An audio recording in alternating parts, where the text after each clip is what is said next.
President Biden officially announcing he will not be seeking re-election in the 2024 presidential race. So obviously there are a lot of questions to come. Joining me now is Caroline Heldman, a professor at Occidental College who specializes in the presidency, media, gender, and race in the American context. Professor, thank you for spending some time with us today to talk about this decision from President Biden.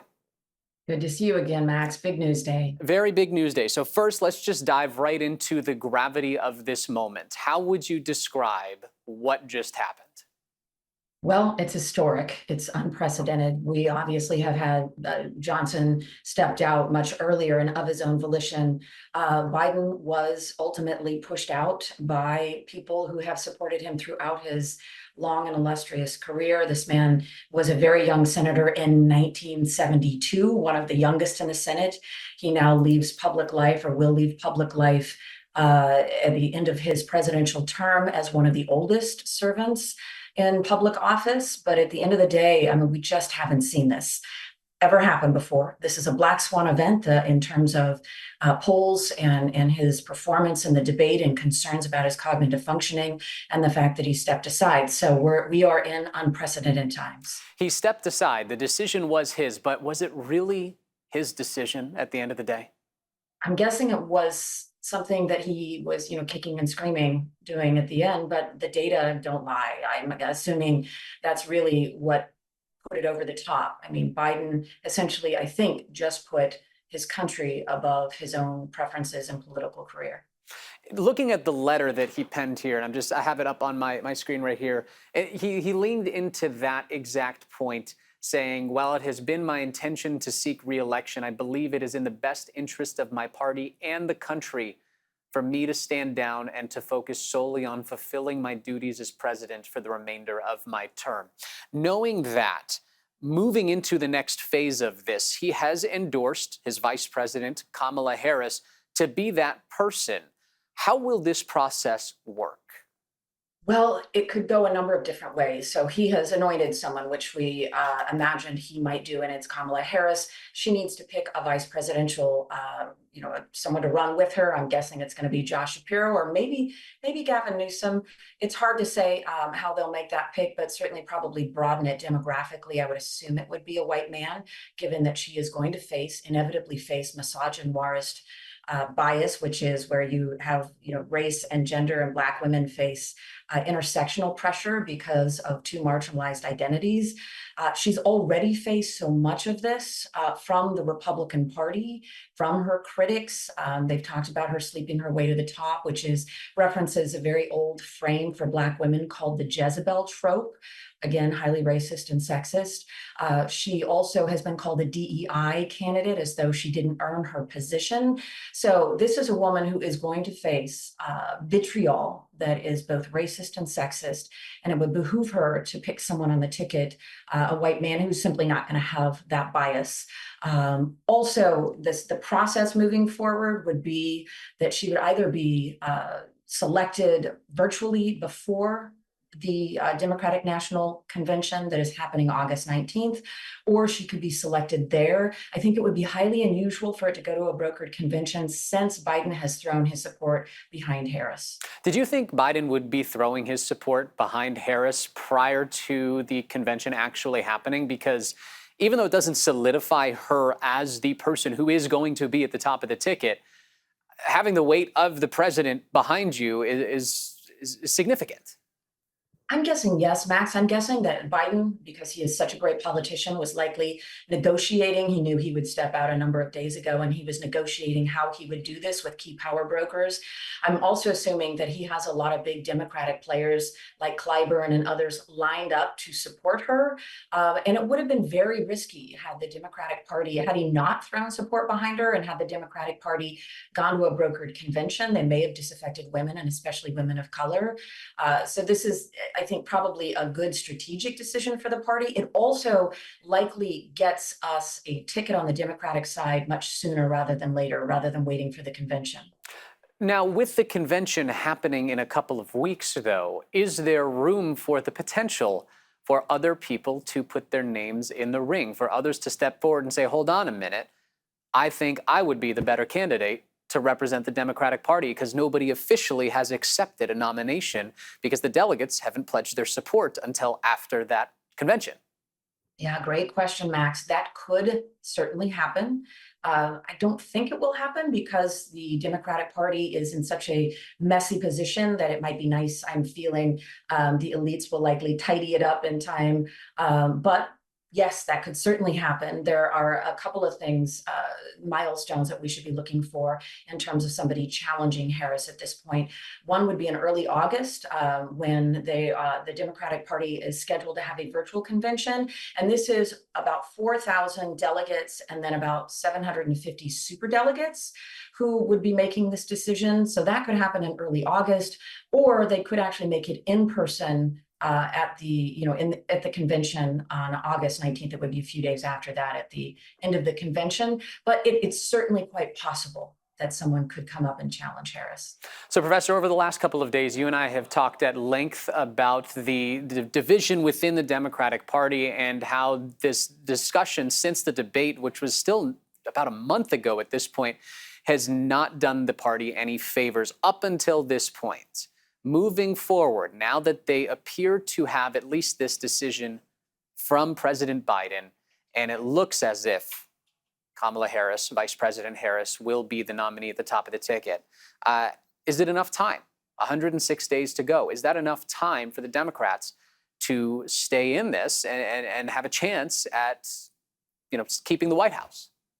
It's such a short clock, but one thing is on their side, which is that the American public has the political memory of a goldfish. And so we do actually tend to get involved in really thinking about elections just a few months before they actually happen. So as much as you and I and all the political junkies who watch this show have been, waiting with bated breath, the blow by blow drama of what's unfolding, by and large, this is not playing large in most Americans' lives. So Democrats have that on their side, although the sooner they can get this ticket out to the public and let the public know who, Harris, let's assume it's Harris and whoever her vice presidential pick is, they need to start telling those stories. And you'll notice at J.D. Vance, they're telling his story. He came in with a good story. It's a story that was known to millions of Americans through his best-selling book, Hillbilly Elegy, and the film. And so that, it really gave him a leg up. The Democratic Party needs to do that right away. They also need to differentiate themselves from the Republican Party, which, and they've been given a gift along those lines too, because Project 2025, as much as Trump wants to distance himself from it, that is the blueprint for essentially replacing our democracy with a white Christian nationalist theocracy. And I'm not overstating the case. I'm just trying to simplify it. It's a big shift, and this was written by Trump's people. So it should be really easy for the Democrats to offer that alternative. And also, this is the first election since Donald Trump inspired a violent insurrection. So there are many, many differences, and abortion will also play big in come November.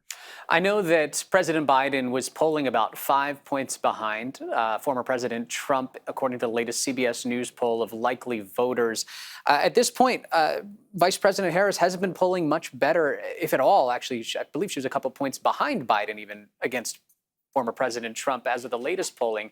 Now that she could be the person at the top of the ticket, do you think those numbers kind of go out now that this has become the reality and we have to kind of start from scratch to see what the temperature of the American public and likely Democratic voters and really maybe likely even undecided voters is? Yeah, I think the polls will shift pretty dramatically. And in fact, we're going to see dramatic poll shifts from now till November.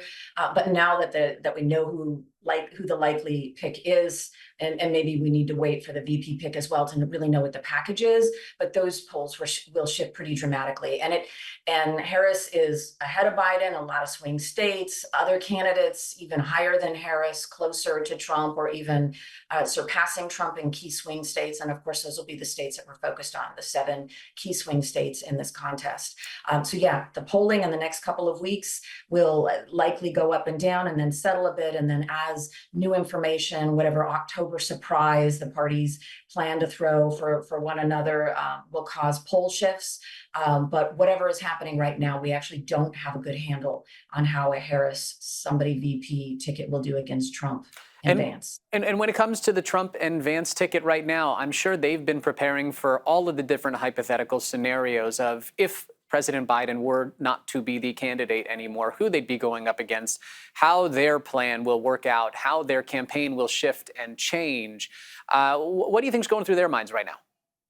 Well, they've just spent a lot of money that now is wasted because it appeared to me that the campaign was mostly around the theme of Donald Trump is strong and strength and projecting that, and Joe Biden is weak. And we've seen this frame a lot in American politics because it's always this contest of competing notions of manhood, in addition to being many other things.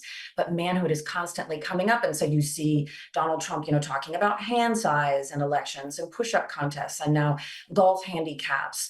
So the whole framing of his campaign now has to shift, and it has to shift dramatically because it's not going to work in the same way. So they are scrambling, and they're likely spending money on lots of internal polls and focus groups to figure out how to best go after Kamala Harris. And as we saw in 2016, it was the most sexist election in U.S. history, with Hillary Clinton and Donald Trump going after her for her voice, her appearance, et cetera. It will be that on steroids with Kamala Harris, given her identity as an Indian American, a Black woman. And Professor, I know that one of the big gripes that a lot of potential voters had with President Biden was age. That was the forefront of the discussion, age. Now, all of a sudden, if it is Vice President Harris, she's 59 years old, going up against a 78-year-old former President Trump. Do you think the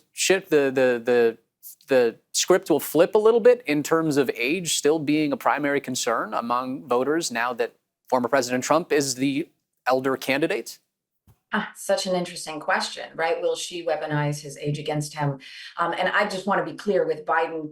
I was really pushing back against ageism and ableism for a very long time because those calls have been coming for years for him to step down. But something very dramatic has happened in recent months. I have a lot of relatives who are much older than Biden, but they're cognitively fine. I think that, I'm not an expert, but a lot of Americans were looking at that thinking, wow, something is different here. And we've now seen the effects of that, which is that he has stepped down. I could see Kamala Harris weaponizing age against Donald Trump, who, by and large, because the focus has been on Biden, he hasn't received a lot of concerns about his age, but he falls asleep in court. He fell asleep during the RNC. He has issues sometimes communicating as well. So I wouldn't be surprised if some of the same words that were used against Biden will now be used against Trump. Professor, what do you think that final blow was to President Biden? What was that moment that pushed him over and said, okay, this is it. It's time? I don't know for sure, but I'm guessing they have some internal polling that says, look, we don't have a shot in November with you. We have a long shot in November with another candidate, but at least give the party that long shot chance. And I say long shot chance because Donald Trump, avoiding assassination. Of course, a man died that day in critical condition, but he has risen to messianic status with many in his party and even some centrists because of him surviving that attempt. Thank goodness he survived that attempt, by the way. It's crass to talk about the politics of it, but it really puts him in a pole position to win this election. Two more questions for you, Professor, and thank you for your expertise and your time today. We really do appreciate it. One, in terms of that uphill battle, aside from Trump kind of assuming that stature going into this election, what are the other big hurdles the Democrats will have, not just with, selling Vice President Harris or whoever may be the nominee, as you mentioned earlier, but during this tight time frame? I figure financials could be a tough part, a tricky component. What do you think the other challenges are? Yeah, sorry to step on you. The Democratic Party just dodged a bullet, if you will, by putting Harris, if that indeed happens, which I assume it will. They just dodged a bullet because all the money will go to Harris. It stays with Harris Biden. So they don't have to worry about that. And in terms of coffers, I actually think we're going to see just a flood of money on both sides, because money wasn't going to the Republican Party because it wasn't considered that competitive of a race, and it wasn't going to Biden because they weren't sure what was going to happen there. So the 90 million PAC money that was supposed to go to the Biden-Harris camp will now go to the Harris camp. I think we will see historic fundraising in the final months of this campaign because it now just got really competitive again. Finally, with you today, it's not morning anymore. Finally, the final question I have. have for you. President Biden has served the country for decades, and this is kind of, I take it, the end of his legacy. What do you think this moment, how does this moment impact his legacy as a public servant for Americans? I think if another candidate wins in November, that will shape his legacy even further. But certainly, this is a selfless act and one that we've become accustomed to with Joe Biden. This is a man who is probably best known for passing the Violence Against Women Act, a fundamental game changer in domestic violence and sexual violence prevention. This is a man who got us through COVID, who passed the largest environmental package we have ever seen in the US. So I'm imagining he will have a very rosy chapter in the history books. Professor Heldman, anything else you'd want to add before we call it an interview? I would say that Biden has actually done something in the United States that he'll get credit for with historians and political scientists moving forward, but he's not getting a lot of credit for now, which is fundamentally shifting the way in which we citizens view our relationship to government. Back in 1980, if you recall, if you've been around that long, Ronald Reagan really went after government and said government was the problem, and caused a lot of citizens to kind of disconnect themselves and distrust government. And Joe Biden really shifted that during COVID, especially. He said, look, government is not the problem. Government can be the safety net. It can be the solution, whether it's an environmental issue, whether it is a health issue, an issue of domestic violence. And so he took us back to what I think are kind of the heyday of American politics, back to the politics of FDR and really caring about your neighbors and providing a social safety net if needed. So I think that will be maybe the most lasting element of his legacy. Professor Caroline Heldman of Occidental College, I appreciate you taking the time with us today. 106 days to go until the 2024 presidential election. I know I've said it many times, but I'm sure we'll be talking with you many more times in the next 106 days. Thank you. Thank you, Max.